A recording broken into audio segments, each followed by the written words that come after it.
हाँ चलो, तो आज की क्लास के पेपर का पहला क्वेश्चन था 5 cos theta plus 3 cos theta plus π/3 और बाद में था +3।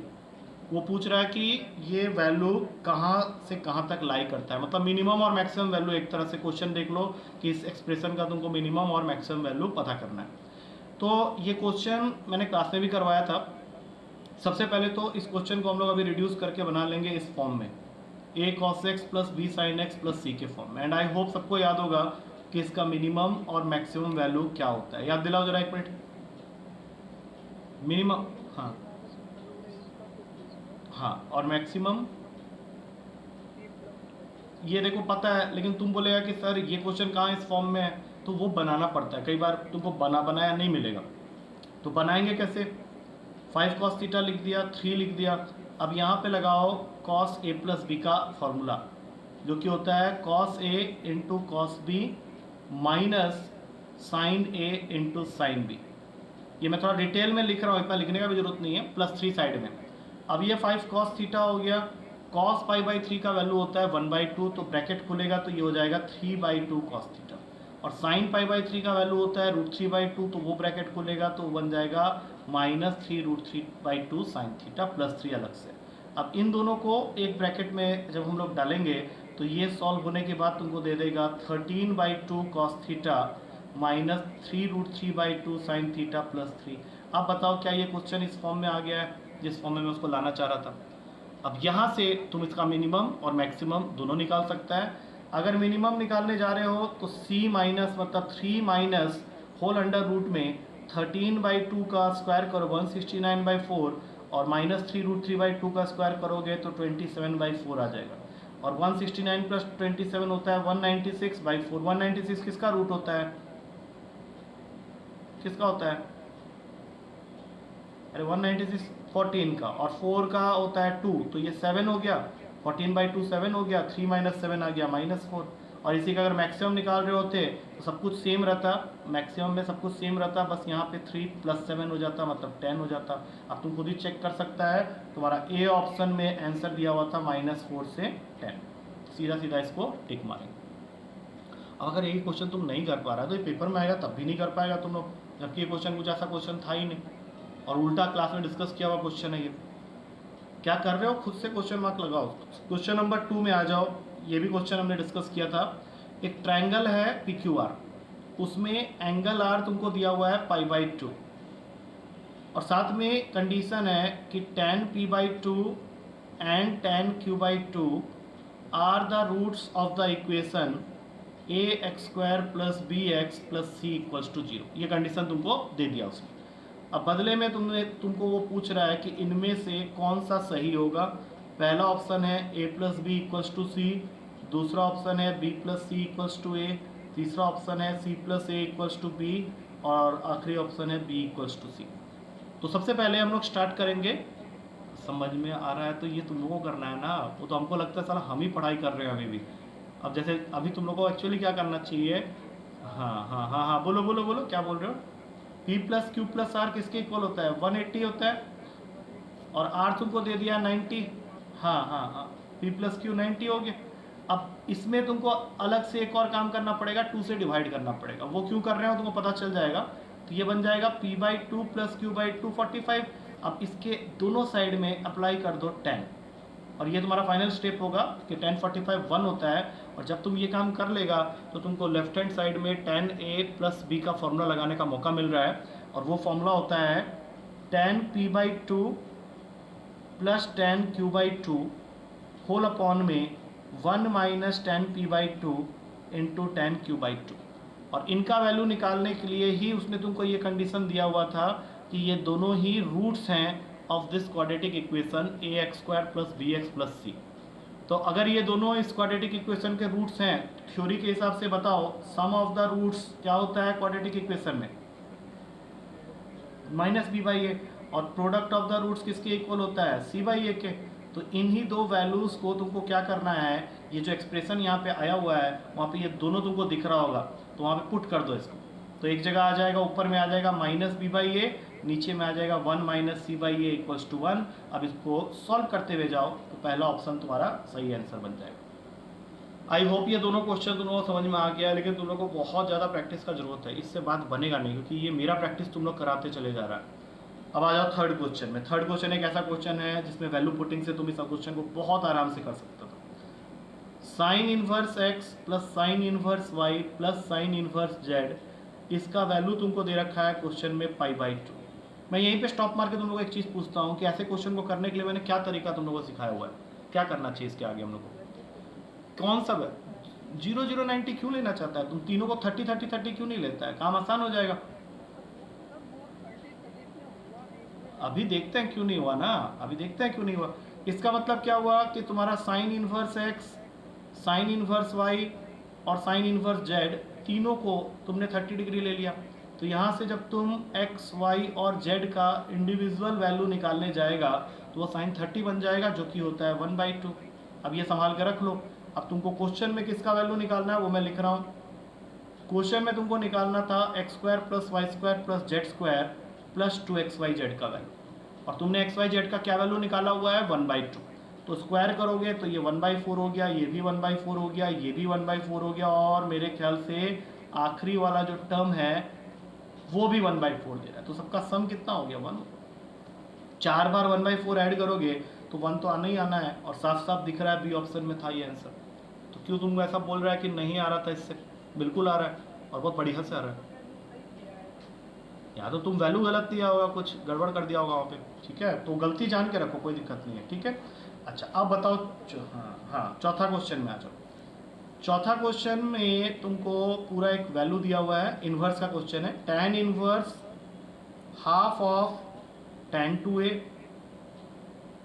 उसके आगे है tan इनवर्स cot a, और उसके आगे है tan inverse cot cube a। ये वैल्यू देके ऑप्शंस दिया हुआ है तुमको 0 1 1/2 एंड √3। अब बताओ इसको क्या करने वाले हो, बताओ कैसे स्टार्ट करें इस क्वेश्चन को, तुम लोग के ऊपर छोड़ रहा हूं मैं, बोलो क्या करें, है कोई आइडिया।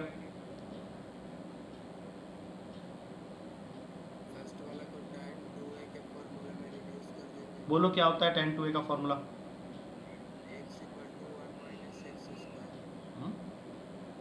क्या बोल रहे हो,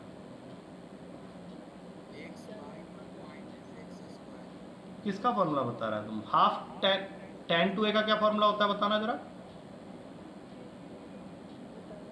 हाँ 1 प्लस या 1 माइनस, हाँ तो 1/2 लिखा, जो तुम कह रहा है बस मैं वही कर रहा हूँ, मुझे नहीं पता सही है गलत है। 2 tan a upon 1 minus tan², यही बोल रहे हो ना। हाँ तो अब इससे क्या फायदा होगा, लेकिन बताओ इसके आगे तुम क्या कर ले, जैसे ऐसे 2 काट देगा यहाँ से, और तुम्हारे, अरे तो पहले ये तो जान ले कि जो हम लोग कर रहे हैं वो सही कर रहे हैं गलत कर रहे हैं। पहले तो ये जो तुम किया इससे कोई फ़ायदा मुझे दिखा नहीं, इससे मुझे कोई फ़ायदा दिख नहीं रहा अभी फ़िलहाल, क्योंकि ये करके तो ऐसा कुछ बन गया। अभी तो तुम क्या करेगा, अब सेकेंड चीज़, ये जब काम नहीं किया तो दूसरा चीज़ जो तुम इस क्वेश्चन में कर सकता है वो वैल्यू पुटिंग ही है। लेकिन अब यहाँ क्वेश्चन उठता है कि तुम वैल्यू पुट क्या करेगा, यहाँ पे क्या वैल्यू पुट करना चाहेगा बताओ। 45 पुट करने से तुमको यहाँ पे दिक्कत आ जाएगा, क्योंकि जैसे तुम यहाँ पे जगह 45 डाल दिया, मान लो तुम डाल दिया गलती से, तो ये 1090 हो गया। अब 1090 जो होता है उसका वैल्यू तुमको पता ही है, नॉट डिफाइंड होता है। हाँ नॉट डिफाइंड है, फिर तो फंस जाओगे ना इस क्वेश्चन में।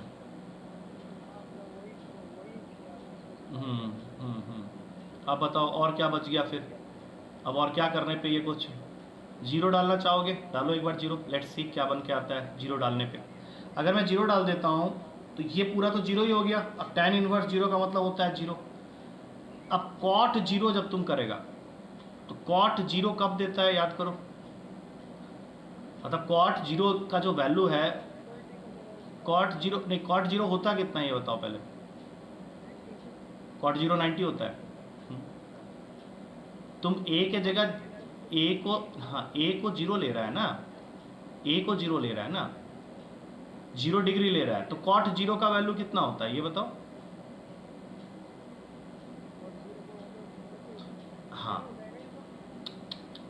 अरे कॉट जीरो को तुम इन्फिनिटी बोल रहा है ना, तो tan इनवर्स इन्फिनिटी का मतलब तो फिर ये π/2 हो गया ना, ये क्यों नहीं समझ रहा है?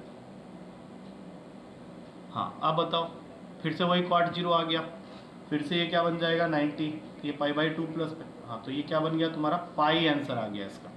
इसका आंसर जो है ये पाई आ गया, ठीक है। तो इसका जो ऑप्शन है ये मुझे, हाँ हाँ तो नहीं, इसका ऑप्शन सही नहीं बैठ रहा है ना, यहाँ पे ऑप्शन में दिक्कत हो सकता है, तो इसका आंसर जो है वो पाई बन जा रहा है। या किया जो है वो जो मेथड अभी किया है वो ठीक किया है, लेकिन उसके लिए तुमको फिर ऑप्शन को करेक्ट करना पड़ेगा, वो ऑप्शन में प्रॉब्लम था।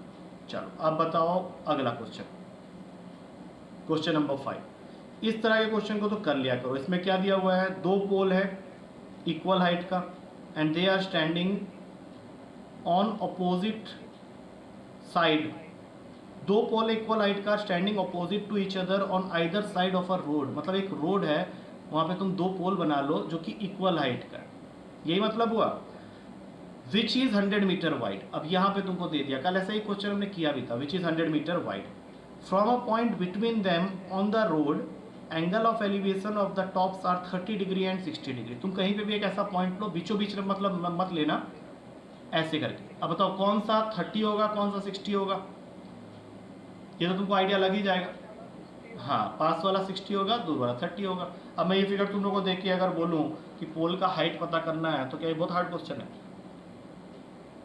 क्या करोगे बताओ, एक बार स्टार्टिंग स्टेप दो। आया नहीं तो वो इसको ले लो, x ले लो, और इसको पहले ले लो 100 माइनस एक्स, ठीक है। अब कहीं से भी स्टार्ट कर दो, ये वाले ट्रायंगल से स्टार्ट कर दो। tan 60 का वैल्यू हो गया h/x, tan 60 का वैल्यू होता है √3, तो x का वैल्यू आ गया h/√3, संभाल के रख लो। अब दूसरा ट्रायंगल पकड़ो, tan 30 का वैल्यू हो गया h/100 माइनस एक्स, tan 30 का वैल्यू होता है 1/√3, h के जगह h ही रहने दो क्योंकि h तो हम लोग को निकालना है, और यहाँ पे आ गया h/√3। अब इसको थोड़ा सा तोड़ मरोड़ दो, कैसे, ऊपर आ गया √3h, ये हो जाएगा 100√3 माइनस h, करो cross multiply, 3h is equals to 100√3 minus h, ये यहाँ फेंका जाएगा तो 4h इज इक्वल्स टू 100√3। अब क्या होगा अगले स्टेप में, h इसको 100 को काटेगा और h का वैल्यू आ जाएगा 25√3। कैसे नहीं आ रहा है? आ रहा है बिल्कुल, 25√3 हम लोग को दिया हुआ है बी ऑप्शन में। बी ऑप्शन में ये आंसर अवेलेबल है, 5 का आंसर हो गया बी। अब मुझे नहीं समझ में आ रहा है कि कैसे नहीं कर पाया तुमने क्वेश्चन। अब अगले क्वेश्चन में चलते हैं। अगला क्वेश्चन किए हो? अगला नहीं हो पाया? क्या दिया हुआ है इस क्वेश्चन में, sine A is equals to sine square B, 2 cos square A is equals to 3 cos square B. अब यहाँ तुमको आइडिया लगाना पड़ेगा कि किस तरह से हम लोग इसको रिलेट कर रहे हैं। 2 cos square equals to 3 cos square B, sorry यहाँ पे लिख लो 3 कॉस स्क्वायर।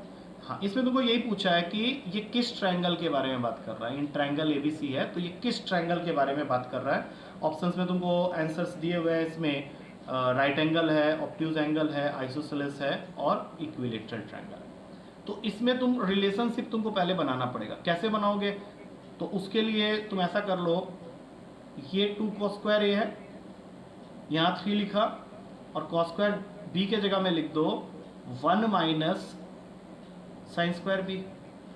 अब 2 कॉस स्क्वायर अपनी जगह रह गया, 3 अपनी जगह रह गया, 1 माइनस साइन स्क्वायर बी के जगह में लिख दो साइन ए। लिख सकते हैं ऐसा, कर सकते हैं ऐसा।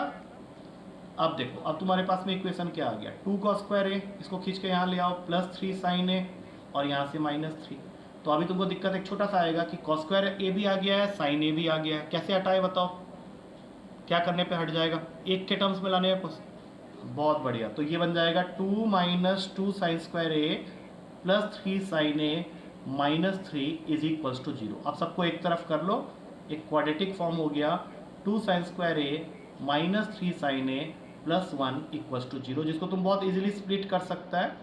2 sine square A minus 2 sine A minus sine A plus 1 equals to 0। इन दोनों में से 2 साइन ए कॉमन ले लो, तो अंदर आ जाएगा साइन ए -1, और इसमें से -1 कॉमन ले लो, तो ये भी आ जाएगा साइन ए 1। तो यहाँ से साइन ए का 2 वैल्यू आ रहा है, एक आ रहा है हाफ और एक आ रहा है 1। अब साइन ए हाफ हुआ तो ए का वैल्यू हो गया 30 डिग्री, और साइन ए अगर 1 हुआ तो ए का वैल्यू हो गया 90 डिग्री। लेकिन अभी रुक जाओ, अभी हम लोग को ये भी देखना पड़ेगा कि हम लोग के पास में जो पहला रिलेशन है उसके हिसाब से अगर मैं ए की जगह यहाँ 30 लिख देता हूँ, ठीक है, तो साइन ए का वैल्यू को अगर मैं 30 ले रहा हूँ तब तो ये हाफ हो जाएगा और साइन स्क्वायर बी का एक वैल्यू तुम निकाल सकता है। लेकिन अगर तुम 90 को यहाँ पे रख देता, अगर मान लो तुम 90 यहाँ पे रख देता, तो साइन 90 क्या हो जाएगा, 1 हो जाएगा, और साइन स्क्वायर बी को भी फिर 1 हो जाएगा। तो दोनों ट्रायंगल के अंदर में, एक ही ट्रायंगल के अंदर में दोनों एंगल 90 तो हो नहीं सकता। तो ये जो a = 90 वाला पार्ट है इसको तुमको छोड़ना पड़ेगा। ये चीज़ समझ में आ रहा है क्या बोला मैंने? 90 को क्यों छोड़ा ये समझ में आया? क्योंकि अगर हम लोग ये जो फर्स्ट इक्वेशन है इसमें a की जगह 90 रखते हैं तो हम लोग को मिलेगा 1 = साइन स्क्वायर बी, जो कि अगले स्टेप में फिर से साइन बी को भी 1 बना देगा और फिर तुमको बी को भी 90 लिखना पड़ेगा। अब दो एंगल मिला के ही 90 हो जा रहा है, तो इसका मतलब है कि ये ट्रायंगल तो पॉसिबल ही नहीं है। तो अब हम लोग जाएंगे ए को 30 डालेंगे, यहाँ पे 30 डालेंगे तो साइन 30 का वैल्यू होता है 1/2। 1/2 अगर साइन स्क्वायर बी के बराबर कर रहे हैं तो अगले ही स्टेप में साइन भी हो जाएगा 1/√2, और साइन भी अगर 1/√2 हुआ तो बी क्या होगा 45 डिग्री, ए हो गया 30 डिग्री। अब तुम लोग बताओ बी 45 है, ए 30 है, तो सी कितने डिग्री का होगा?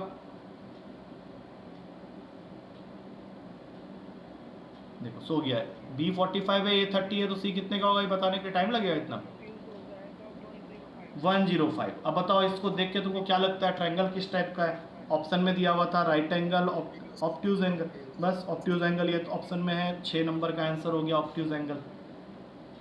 अब तुम बोलेगा कि सर हाँ ये क्वेश्चन ऐसा है जो शायद हम लोग से नहीं बनता, बट ऊपर के जो 4 क्वेश्चन थे उसमें ऐसा मुझे नहीं लग रहा है। ये मैं कह सकता हूँ कि हो सकता है तुम इतना नहीं कर पाया, तो पेपर में होते ही है 2-3 क्वेश्चन ऐसा जो तुमको दिक्कत कर सकता है। अब आते हैं 7वें क्वेश्चन में। 7वां क्वेश्चन करने के लिए तुमको सर्कम रेडियस का फॉर्मूला पता होना चाहिए, जो कि मैंने कल की क्लास में भी बताया था। एक बार याद दिलाओ, कैपिटल आर का क्या फॉर्मूला बताया था मैंने? अब देखो ये तुम लोग कर नहीं रहे ना, यही तो प्रॉब्लम है तुम लोगों से। हाँ वो मत यूज़ करो ना, उसको छोड़ के जो छोटा वाला दिया था, क्योंकि इस क्वेश्चन का जो डेटा सब है उसमें तुमको दिया हुआ है सर्कम रेडियस का वैल्यू है 5 सेंटीमीटर का, कॉस ए का वैल्यू है 0.6 का, और स्मॉल ए तुमको निकालना है।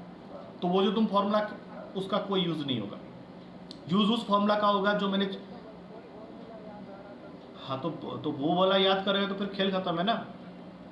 ये फॉर्मूला होता है a/2 sin a, कल की क्लास में मैंने बोला हुआ है तुम लोग, ये डालते ही तुम्हारा क्वेश्चन खत्म है। क्यों? क्योंकि r का वैल्यू तुमको पता है 5 है, a तुमको निकालना है 2 यहाँ पे लिख दिया। अभी cos a 0.6 है, तो 0.6 का मतलब 3/5 होता है या नहीं होता है? अरे 3/5 होता है cos a का मतलब 0.6 अगर, तो यहाँ से sin a का वैल्यू कितना हो जाएगा बताओ? ट्रायंगल बना लो अगर थोड़ा सा भी डाउट है तो 4। हाँ तो ये तुम यहाँ पुट कर दो 4 और 5 को भेज दो ऊपर, 5 से 5 कैंसिल, ए का वैल्यू आ गया 8 सेंटीमीटर। ये तुम्हारा ऑप्शन में पहले ही दिया हुआ है, बी ऑप्शन में ये आंसर अवेलेबल है।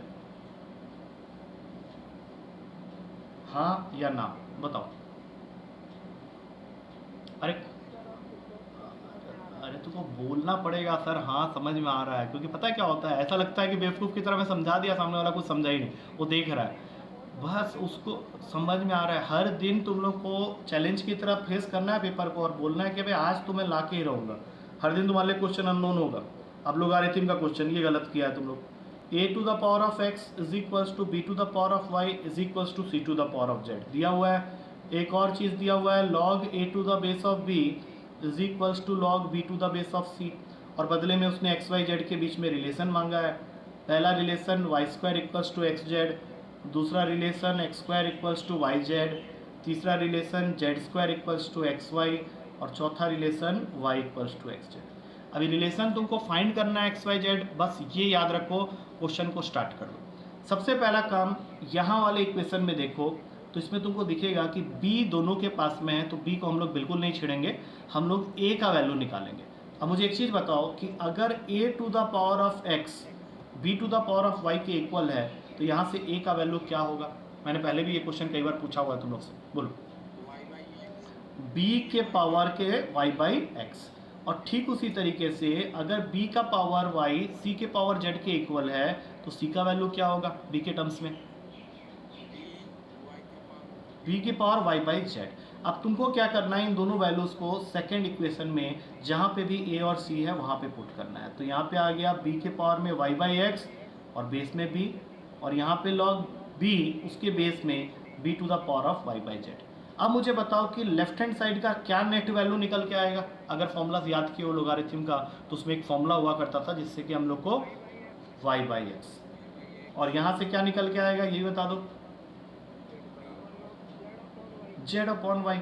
अब मारो क्रॉस मल्टीप्लीकेशन, तुम्हारा रिलेशन रेडी हो गया, Y square equals to X Z, जो कि तुम्हारा अवेलेबल है फर्स्ट ऑप्शन में ही। अब बताओ ये क्वेश्चन हार्ड था या इजी था? अब सब इजी लग रहा है तो वो बात जमेगा नहीं ना, तुम लोगों को करना पड़ेगा। तुम लोगों को इंटरेस्ट नहीं आता है कि अबे यार कर तो सकते हैं, कर क्यों नहीं रह पा रहे हैं। अब देखो अगला क्वेश्चन है, अब वही तो फिगर आउट करना है, क्योंकि जिस दिन वो फिगर आउट हो गया फिर तो तुमको कोई रोक ही नहीं सकता ना। उसका तो हम भी खड़े हो जाएंगे, तुम हमको भी तोड़ के चले जाएगा, लेकिन वो कर नहीं रहा है ना तुम लोग। अब जैसे ये क्वेश्चन है, अब ये क्वेश्चन यूनिक है थोड़ा सा। हाँ, अब इसमें क्या पूछ रहा है, वो तुमको पूछ रहा है 1 प्लस ए बी सी, इसका वैल्यू किसके इक्वल होगा। बदले में ऑप्शन में साइड में लिख दे रहा हूँ। पहला ऑप्शन है तुम्हारा 2ac, दूसरा ऑप्शन है तुम्हारा 2bc, तीसरा ऑप्शन है तुम्हारा 2ab, चौथा ऑप्शन है नन ऑफ दिस। अभी नन ऑफ दिस थोड़ा सा रेयर ही है, पहले तो इसको सॉल्व करते हैं। 1 प्लस abc का वैल्यू को मैं ऐसे तोड़ रहा हूँ, log 12 बाई log 24 लिख सकते हैं सर। हाँ, अब ये हो गया log 24 बाई log 36, और ये हो गया log 36 बाई log 48।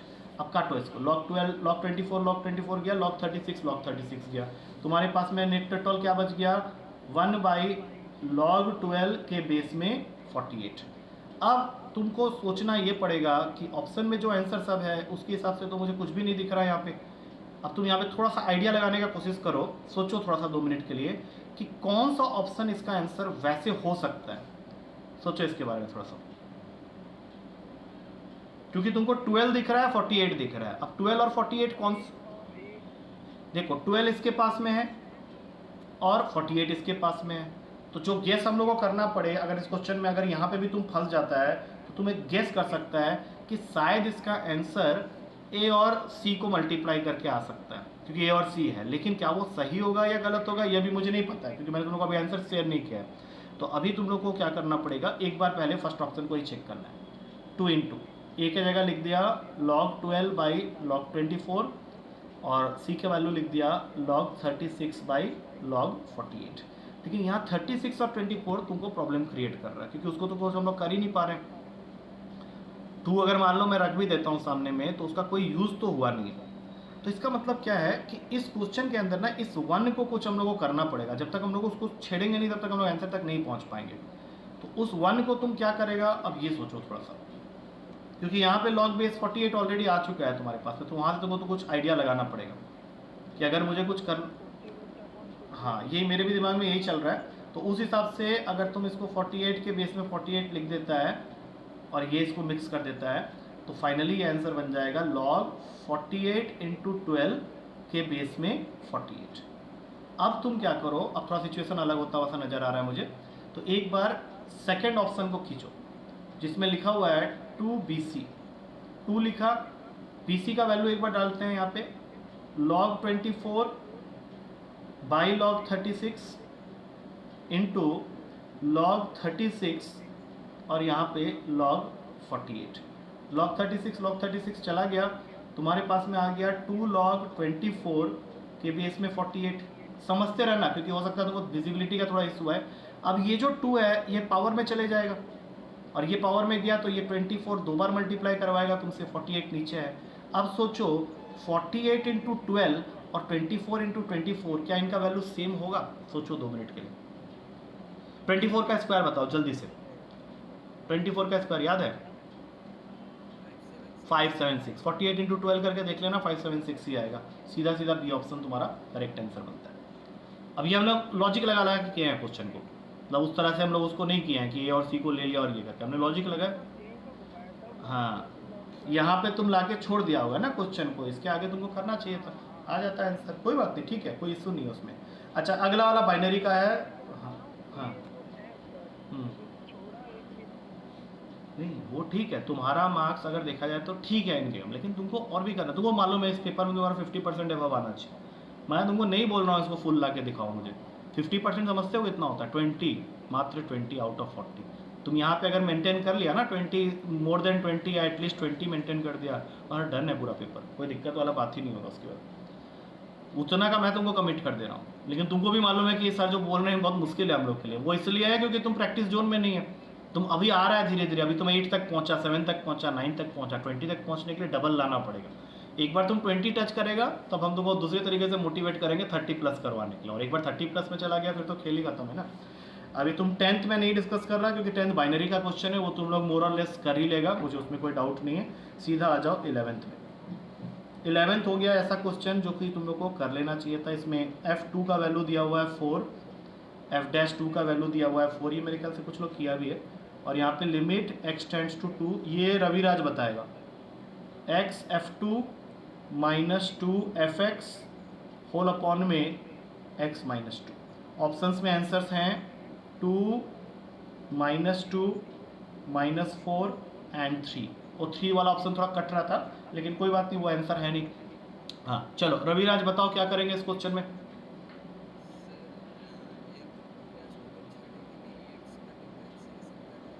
x का डिफ्रेंसिएशन क्या होता है? 1 ही तो होगा।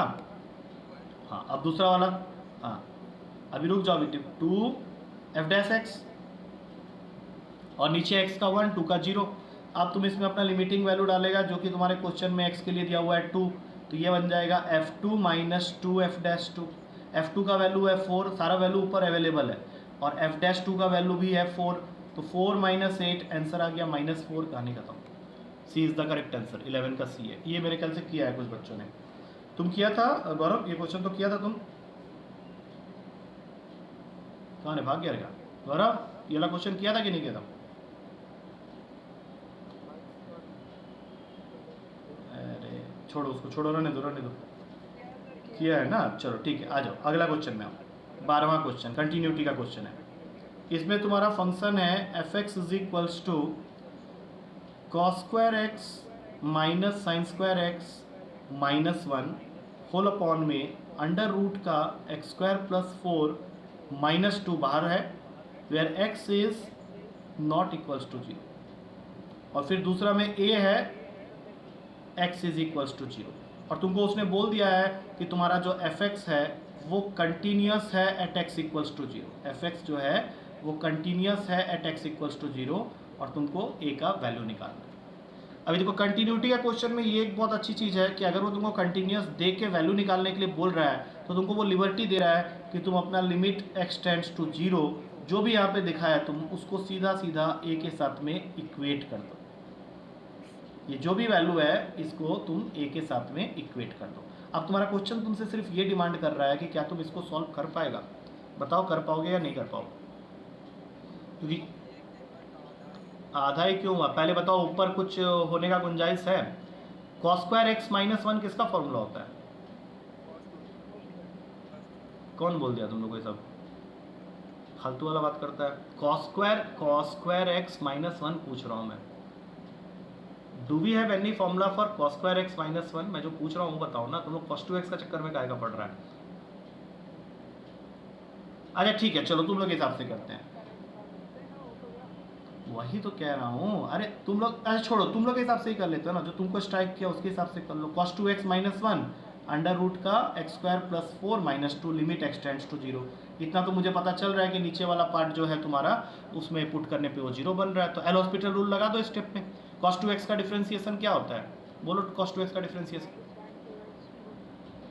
-2 sin 2x, ठीक है, और 1 का तो 0 हो जाएगा। अब नीचे जो बचा हुआ है x² प्लस 4 उसका क्या होगा बताओ?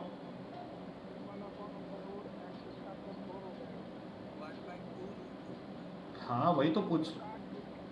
ऊपर क्या आएगा बताओ?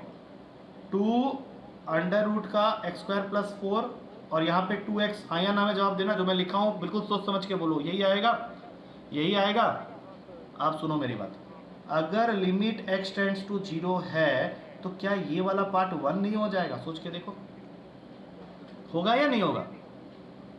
अरे साइन एक्स बाई एक्स क्या होता है, हाँ तो बस, तो तुम्हारे पास में अब एक्स का जीरो डालेगा तो ये -2 बच गया, ये 2 बच गया, और यहाँ पे एक्स की जगह जीरो आ जाएगा तो यहाँ से एक और 2 निकल आएगा। तो तुम्हारा आंसर क्या हो गया इस क्वेश्चन का, -8। और -8 तुम्हारा ऑप्शन नंबर ए में अवेलेबल था। 12 का आंसर बन गया ए। अब ये क्वेश्चन तुम क्यों नहीं किया? हाँ हाँ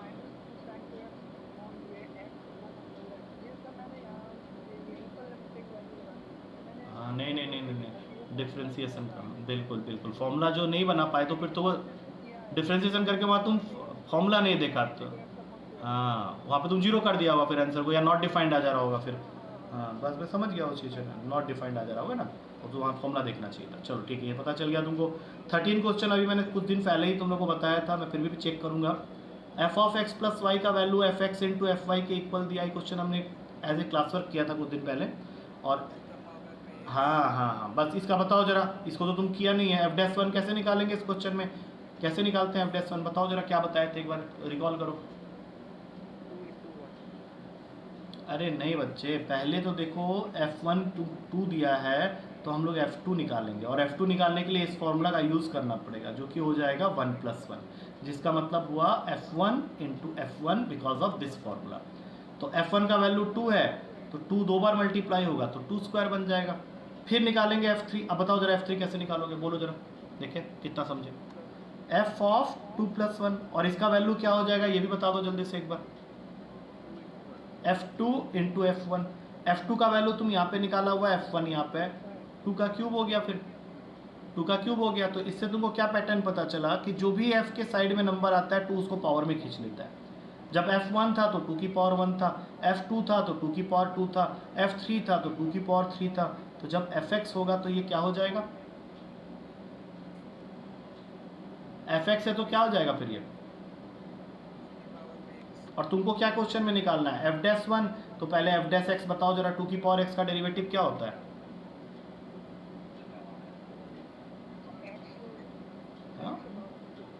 2 की पावर x log 2 ये होता है फॉर्मूला, और इसमें तुमको अभी फाइंड करना है f'1, तो ये बन जाएगा 2 log 2। अब 2 log 2 वाला ऑप्शन यहाँ पे पहले वाले में ही अवेलेबल है, ए इज द करेक्ट आंसर। और ये क्वेश्चन हम लोग किए थे अभी लेटेस्ट में ही किए हुए हैं, तो इसमें और 14 नंबर भी अभी कुछ दिन पहले ही किए थे, याद है 14 नंबर, मेरे ख्याल से मुझे बताने की जरूरत नहीं है, परसों वाली क्लास में ही किया था, और उसका डेरिवेटिव करने पे पूरा जीरो आ गया था, और डबल डेरिवेटिव करके भी जीरो आएगा, वो नोट्स चेक कर लेना। हाँ अब आते हैं 15 नंबर में। 15 नंबर कह रहा है sum of 2 extreme values of an AP with 4 terms is 8 and the product of remaining 2 middle terms is 15। इस क्वेश्चन को करने के लिए तुमको एपी में जब 4 टर्म लेते हैं तो वो सीरीज़ क्या होता है, किस तरह से लिया जाता है, ये मैंने बताया था क्लास में, एक बार याद दिलाना जरा कैसे लेते हैं इसमें सीरीज़ को। जब 4 टर्म्स लेना है हम लोग को एपी में तो कैसे लेते हैं, है याद कुछ? वैसे नहीं, वो वाला मत करो ना, एक तो ये मत 3D,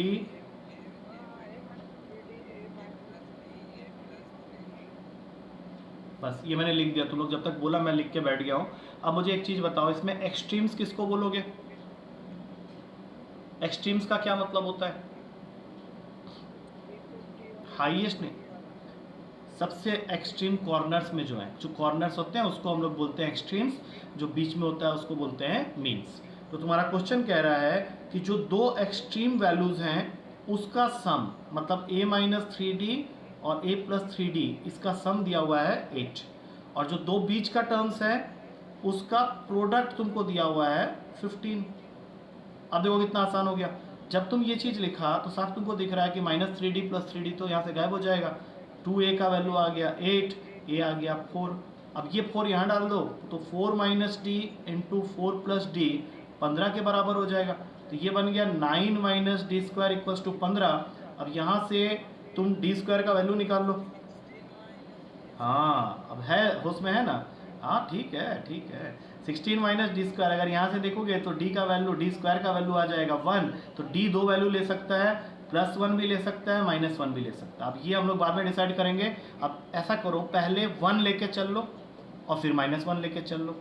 अब चलो a की जगह डालो 4 और -1 लेके चलो, तो ये बनेगा 7, उसके बाद वाला बनेगा 3, 4, हाँ 3 बनेगा, -1 लेके चल रहे हो, नहीं 5 बनेगा, उसके बाद बन जाएगा तुम्हारा 3 और उसके बाद बन जाएगा तुम्हारा 1। अब बताओ जल्दी से, यही बनेगा या कुछ अलग बनेगा? अरे तुम a को 4 और d को -1 लेके चला तो ये बनेगा या नहीं बनेगा, पहले बताओ। हाँ, और अगर तुम बोलेगा सर मैं 1 लेके चलना चाहता हूँ, तुम 1 लेके चल लो, कोई दिक्कत नहीं है। तब तुम्हारा क्या होगा, यही सीरीज उल्टा आ जाएगा, 1 3 5 7। अब बताओ, हाँ उल्टा हो गया, उससे क्या फर्क पड़ता है? तुम्हारा क्वेश्चन तुमसे क्या पूछ रहा है, ये देखो, तुम्हारा क्वेश्चन तुमसे पूछ रहा है ग्रेटेस्ट नंबर कौन सा है, तो ग्रेटेस्ट नंबर चाहे इससे चलो या इससे चलो, आएगा तो 7 ही। तो ये जिस ऑप्शन में है वो ऑप्शन है तुम्हारा यहाँ पे बी ऑप्शन, आंसर आ गया बी। आया समझ में? अरे क्लियर है? चलो 16, हाँ 16 नंबर आ जाओ। 16 नंबर में उसने तुमको सीरीज दी हुई है 1 + cos अल्फा। हाँ कुछ बोलना चाह रहा है तो बोल दो।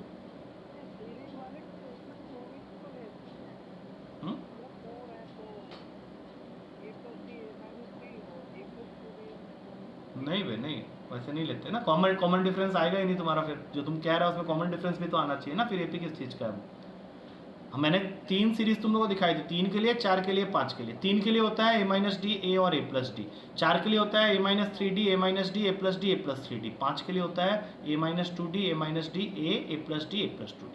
वो सीरीज याद रखना चाहिए था। अच्छा इस क्वेश्चन के बारे में क्या ख्याल है?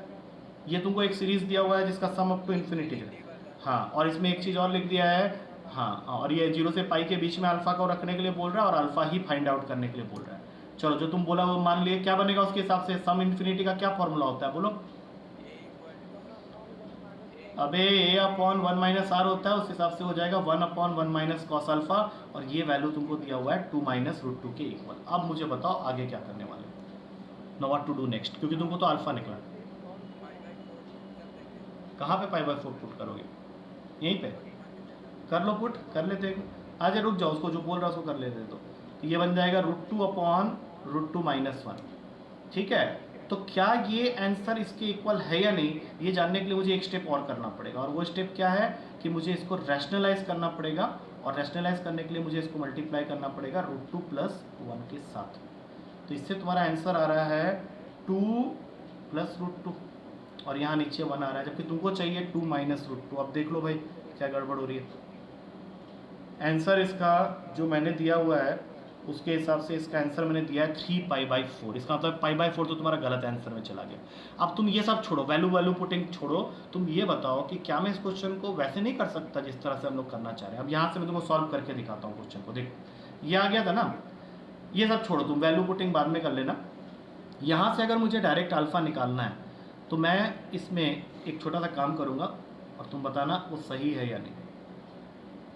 ऐसे लिख सकता हूँ मैं, अरे ऐसा लिख सकता हूँ जो मैंने अभी लिखा है, कर सकता हूँ। हाँ, अब जरा रैशनलाइज करो इसको, 2 + √2 ऊपर आ गया, नीचे में बन जाएगा 2, ये बन गया 1 - cos अल्फा। हाँ या ना में देखो जरा, अब देखो इसको तोड़ोगे तो ये बन जाएगा 1 + √2/2 = 1 - cos अल्फा। 1 से 1 काटो, √2/2 का मतलब होता है 1/√2 = अब cos अल्फा रहने दो, माइनस यहाँ फेंक दो, cos अल्फा का वैल्यू आ गया -1/√2। अब तुम खुद ही बताओ नेगेटिव वैल्यू तुमको कौन से क्वाड्रेंट में मिल सकता है, अगर क्वेश्चन ऑलरेडी तुमको बता चुका है कि 0 से पाई के बीच में अल्फा लेना है तो सेकंड क्वाड्रेंट में, सेकंड में ही cos नेगेटिव सेकंड में मिलेगा। तो फिर सेकंड क्वाड्रेंट का एक ही ऑप्शन है तुम्हारे पास में 3π/4, कहानी खत्म कर दो वहीं पे। और वही तुम अगर पहले स्टेप में भी 3π/4 लेके चल देता तो वैसे ही आंसर आ जाता। ठीक है ना? चलो 17 नंबर में आ जाओ। हाँ, तो उसको थोड़ा सॉल्व करना था, तुम वहाँ ऑप्शन ले लेता। तो ऑप्शन में तो वो π/8 को तो चेक ही नहीं करना चाहिए था, वो तुमको आता भी नहीं है। 3 π/6 π/4 3π/4 मैंने डिराइव करके दिखा दिया तुमको। अच्छा 17 नंबर क्वेश्चन अभी कुछ दिन पहले हमने क्लास में किया था। ये वो वाला क्वेश्चन है जहाँ पे तुमको क्वेश्चन कह रहा है कि 1 root is twice the other root, that means alpha ratio beta m/n 2:1। क्या होता है रिलेशन, बताना जरा। जब किसी क्वाड्रेटिक इक्वेशन का 2 रूट्स का रेशियो दिया होता है तो वहाँ पे मैंने क्या शॉर्टकट बताया था, याद करो जरा, क्योंकि वही तुमको, हाँ, mn² का होल स्क्वायर इंटू AC। ठीक है, बस अब इसके अंदर में m और n के जगह तो 2 और 1 है तो 2 हो गया। इक्वेशन के हिसाब से b के जगह में 3a माइनस 1 है उसका होल स्क्वायर, फिर ये हो जाएगा 9 क्योंकि 2 + 1 3, 3 का स्क्वायर 9। a के जगह में ये पूरा value a square minus 5a plus 3 और c के जगह में है 2। ये क्वेश्चन अभी हमने कुछ दिन पहले ही किया हुआ है क्लास में, इसको सॉल्व करके तुम अपना आंसर निकाल सकता है। आंसर आया था 2/3। ठीक है, इसके आगे कर लेना। अच्छा 18 क्वेश्चन के बारे में क्या ख्याल है?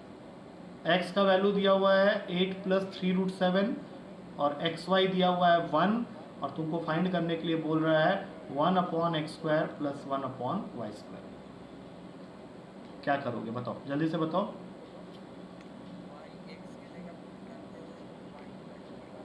देखो एक चीज तो क्लियर कर लो कि जो y है वो 1/x है, या ये भी कह सकते हैं कि x और y एक दूसरे का रेसिप्रोकल जब तक नहीं होगा वो वैल्यू 1 कभी होगा ही नहीं। ठीक है, तो इसका मतलब है कि 8 + 3√7, अब 8 + 3√7 को अगर मैं 8 - 3√7 से मल्टीप्लाई करूं तो कितना बन रहा है एक बार देखना जरा। क्या 1 नहीं आ रहा? सोच के देखो। देखो अब तुम इसको सॉल्व करेगा, जैसे y का वैल्यू तुमको नहीं समझ में आ रहा, तो आ रहा है ना, तो इसका मतलब क्या हुआ कि y का जो वैल्यू होगा वो 8 - 3√7 नहीं होगा क्योंकि नीचे वाला पार्ट तो 1 हो गया। अब तुमको दोनों वैल्यू मिल गया, तुमको सॉल्व क्या करना है ये। तो इसको सॉल्व करने के लिए बेस्ट तरीका जो है वो ध्यान से देखना। ऊपर आ जाएगा x² + y², नीचे 1 ही रहेगा क्योंकि तुमको पता है कि x और y जो है 1 है। अब इसका फॉर्मूला होता है x + y का whole square minus 2xy। x तुम ऑलरेडी निकाल चुका है 8 + 3√7, y तुम अभी जस्ट निकाला है 8 - 3√7, इस पूरे का होल स्क्वायर, और xy तो पहले ही क्वेश्चन में 1 दिया है मतलब यहाँ सिर्फ 2 रह जाएगा। अब प्लस 3√7 माइनस 3√7 कैंसिल हो गया, 8 + 8 16 होता है, 16 का स्क्वायर तुम लोग को याद नहीं होगा, जल्दी बोलो।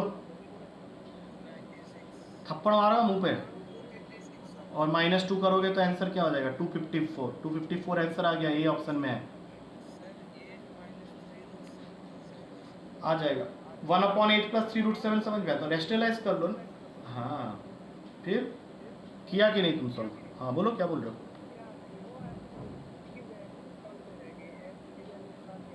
अरे देखो x तो मिल गया है तो वैसे घूमते रहो फिर लेके उसको। अरे x और y का प्रोडक्ट 1 है तो पहले ही सोचना चाहिए था कि x अगर 8 + 3√7 है तो जो उसका रेशनलाइजिंग फैक्टर होगा वही y होगा, क्योंकि तुमको एक सेकंड इक्वेशन भी तो दिया हुआ है ना कि xy = 1। तभी मैंने तुम लोगों को पूछा कि क्या 8 + 3√7 और 8 - 3√7 को मल्टीप्लाई करने पे 1 आता है, तो लोग बोला हाँ आता है, तो खत्म हो गया, y वही है, और सीधा इसको हम लोग सॉल्व कर लिया, आंसर आ गया नेक्स्ट स्टेप में। चलो अभी आ जाओ 19th कॉम्प्लेक्स नंबर, खत्म होने वाला, तुम्हारा डाउट आज सारा ही हो गया इसमें। z² - 1 पूरे का मॉडुलस = मॉड ऑफ z का होल स्क्वायर प्लस 1, और क्वेश्चन तुमसे पूछ रहा है कि ऐसा होने पे z कहाँ लाई करेगा।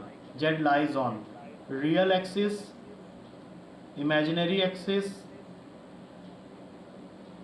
Circle, ellipse. अब बताओ इसके लिए मैंने क्या समझाया था तुम लोगों को, जब भी ऐसा कोई क्वेश्चन आए तो हम लोग को क्या करना होता है? बिल्कुल सही, z को ले लो x + i/y। अब इसको यहाँ पे पुट करो, x + i/y का होल स्क्वायर माइनस 1 पूरे का मॉडुलस, और इसका मॉडुलस जब लोगे तो क्या यहाँ पे खाली x² + y² बचेगा क्योंकि होल स्क्वायर किया हुआ है, और +1 एक और साइड में, इसको खोल लो तो ये देगा x² - y² plus 2x i/y minus 1 पूरे का मॉडुलस = x² + y² + 1। अब बताओ इसका मॉडुलस कैसे निकालोगे? कैसे निकालते हैं इस तरह के, जैसे ये पूरा इसका मॉडुलस चाहिए, क्या करना पड़ेगा मुझे? हाँ, होल स्क्वायर प्लस 2xy पूरे का होल स्क्वायर, इसका अंडर रूट = x² + y² + 1, यही होगा ना। अब रूट हटाने के लिए तुमको स्क्वायरिंग करना पड़ेगा, तो स्क्वायरिंग करने से घबराने की जरूरत नहीं है क्योंकि उससे तुम्हारा काम आसान होने वाला है। ये 4x² y², इसका पूरा का पूरा रूट पेल दो, क्योंकि स्क्वायरिंग तुम किया तो इस पूरे का रूट आएगा, क्या आएगा x⁴ + y⁴ + 1 + 2x² y² + 2y² + 2x²। अब सेम चीज़ क्या करना है, इसके लिए भी खोलना है, इसको खोलो जरा, x⁴ + y⁴ + 1 - 2x² y² + 2y² - 2x², और साथ में एक प्लस का 4x² y² भी है। तो तुम यहाँ पे क्या पाएगा, देखो बहुत सारे टर्म्स कैंसिल हो रहा है, x4 y4 1, एक लाइन से उड़ा दो पहले, 2y² को भी फेंको। अब और क्या बचा, देखो 4x² माइनस 2x² इस 2x² के साथ गया, खाली बच गया 2x² इधर माइनस 2x² इधर, मतलब 4x² का वैल्यू 0 हो गया और x का वैल्यू 0 आ गया। अब तुम बताओ जब x 0 होता है तो z कहाँ पे लाई करता है, रियल एक्सिस पे या इमेजिनरी एक्सिस पे? इमेजिनरी। कहानी खत्म हो गया, 19 का आंसर हो गया। अब भी तुमको थोड़ा सा पेशेंस रखना पड़ेगा। तुम बोले अरे सर बड़ी बड़ा क्वेश्चन है, बड़ा क्वेश्चन नहीं है, वो सॉल्व होते होते खत्म हो जाता है। 20 क्वेश्चन हो गया तुम्हारा मेन का, स्टैटिस्टिक्स। 1² 2² 3² से लेके n² का मीन मतलब इन सबको ऐड करके अपॉन में करना है n, और ये वैल्यू तुमको दिया हुआ है क्वेश्चन में 46n/11 के इक्वल, और बदले में क्वेश्चन तुमको बोल रहा है n का वैल्यू बताओ। सबसे पहले तो बताओ समेशन सीरीज होता क्या है, क्या होता है समेशन सीरीज इसका? हाँ हाँ हाँ,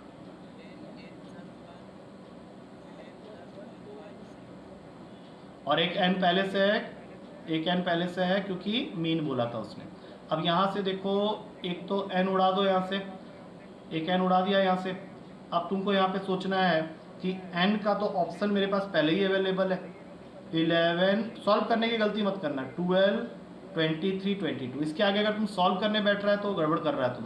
पहले ऑप्शन से स्टार्ट कर दो, यहाँ पे आ जाएगा 11 + 1 और ये हो जाएगा 2 × 11 + 1 अपॉन में 6। अगर ये आंसर सही है तो ये यहाँ पे डालते ही देखो राइट हैंड साइड में भी तुमको n की जगह 11 डालना है, तो ये वैल्यू कट के 46 मिल रहा है। अगर ये भी 46 आ गया तो कहानी खत्म है। कर लो एक बार, 12 और ये हो गया 23 अपॉन में 6 इसको काटेगा 2 में, देखो आ गया 46, पहले ही में आ गया, दूसरा चेक करने की जरूरत नहीं। आ गया समझ में? अब मुझे एक चीज़ बताओ, क्या प्रॉब्लम हो रही है, पहले ये तो बता दो प्रॉब्लम हो क्या रही है, क्यों नहीं कर पा रहे हो मतलब? क्योंकि जब तक तुम लोग ये पूछेगा नहीं ना अपने आप से तो हर बार ये स्कोर यही रहने वाला है। तुम लोग सोचो ना कि हम लोग तो क्वेश्चन कर लिए, 45 मिनट का क्लास बना है यहाँ पे 46 मिनट का, क्योंकि बाकी पहले 5-7 मिनट हम लोग को लग गया था ज्वाइन होने में। क्वेश्चन सारे निपट जाते हैं, वो तुम्हारा करने का पैटर्न के ऊपर डिपेंड करता है। सारा क्वेश्चन दोबारा देखो, तो वीडियो दोबारा देखता भी है या बंद कर देता है उसको फिर और कुछ करता नहीं है, और डाल क्यों रहा हूँ फिर यूट्यूब में? देखता है उसको दोबारा, करता है ना, तो उसको देख लिया करो एक बार अगर कोई दिक्कत हो रहा है। वैसे तो करना खुद से चाहिए, अभी कल का पेपर पूरा सॉल्व किया, अभी आज का पेपर पूरा सॉल्व करो, तब जाके तुम्हारा कल वाले पेपर के लिए कुछ फ़ायदा होगा।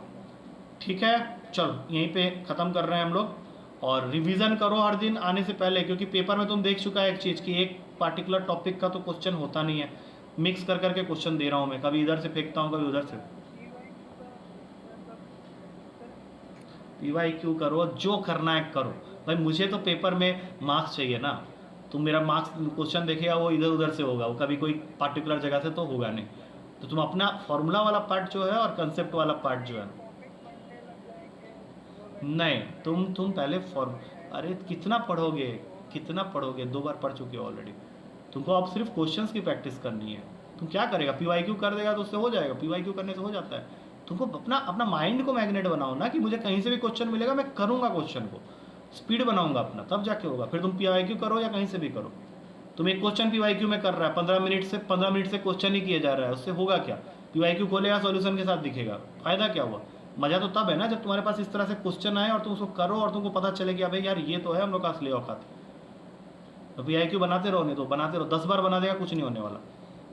जो मैं करवा रहा हूँ उसके हिसाब से चलो, हर दिन इन क्वेश्चंस की दोबारा प्रैक्टिस करो, फॉर्मूला को रिवाइज करके पेपर में बैठो पहले तो, और देखो कि कितना दूर है अभी हम लोग मंजिल से, तब जाके बचो। देखो ये जो हर दिन क्वेश्चंस चल रहा है, ये जो हर दिन क्वेश्चंस चल रहा है, ये तो तुमको करना ही करना है। उसके बाद तुमको दोबारा इन क्वेश्चंस को प्रैक्टिस करना है, क्योंकि सारे क्वेश्चन तो सही हो नहीं रहे हैं। उसके बाद क्या करोगे, फॉर्मूला का जो नोटबुक बनाए हुए हो उसको रिवाइज करोगे, उसको रिवाइज करके आओगे, पेपर दोगे। पेपर में हर दिन तुमको 20 सरप्राइजेस दिखेंगे, 20 सरप्राइजेस। जिस दिन तुमको ये लगने लगे ना कि अब तो मैं क्वेश्चंस कर ले रहा हूँ सारे के सारे, उस दिन तुम समझोगे कि तुम्हारा जो प्रिपरेशन है वो पूरा हो गया। अब तुम कहीं से भी जाएगा क्वेश्चन करने के लिए तो वो दिक्कत नहीं आने वाला। लेकिन जब तक वो का नहीं होता है ना, एक्स्ट्रा कुछ नहीं करना है। तुम एक्स्ट्रा के लिए तो मुझे ज्वाइन किया हुआ है, अदरवाइज क्यों ज्वाइन करता? तुम ऑलरेडी असाइनमेंट पेला हुआ है पूरा। हाँ हाँ